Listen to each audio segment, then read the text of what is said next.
Merci, Monsieur le Président, Messieurs les ministres. Nous nous retrouvons aujourd'hui pour évoquer le projet de loi spéciale qui est une conséquence directe de la censure votée il y a tout juste une semaine. Ce texte permettra à l'État de continuer à fonctionner, certes, mais son périmètre est particulièrement strict, comme cela a été rappelé par le Conseil d'État dans son avis rendu public hier.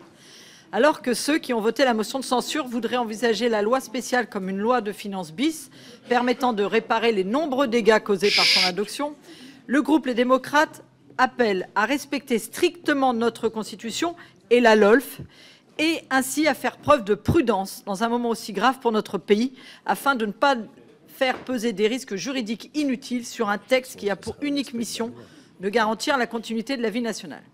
Cette loi est une loi d'urgence et devra rapidement être remplacée par l'adoption d'une loi de finances dans les premières semaines de l'année 2025. C'est ce que nous souhaitons.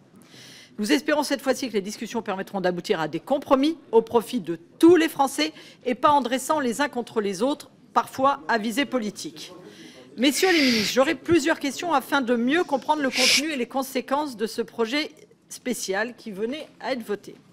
Vous avez évoqué les crédits d'impôt, que je ne rappellerai pas, mais je suis très inquiète pour le crédit d'impôt au remplacement des agriculteurs, notamment. Mais dans ce cadre, j'aimerais avoir j'ai une interrogation.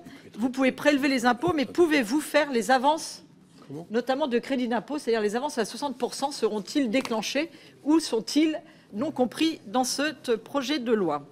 Ensuite, dans ce cadre très contraint qui vient, s'il venait à se prolonger, à partir de quel moment de l'année 2025 l'État se verrait dans l'incapacité d'absorber la hausse spontanée des prestations sociales ou encore la hausse du coût du financement de notre déficit, la charge de la dette devant augmenter de 3,6 milliards d'euros en 2025 par rapport à 2024. D'autre part, si une crise analogue à celle que vous avez connue ces dernières années devrait se produire dans les premières semaines de l'année 2025, quelles seraient les marges de manœuvre de l'État pour rapidement engager les dépenses exceptionnelles sous ce régime de loi spéciale ? Enfin, il a été évoqué ces derniers jours l'hypothèse de faire figurer des prélèvements sur recettes de l'État au profit des collectivités de l'Union européenne dans ce projet de loi spéciale.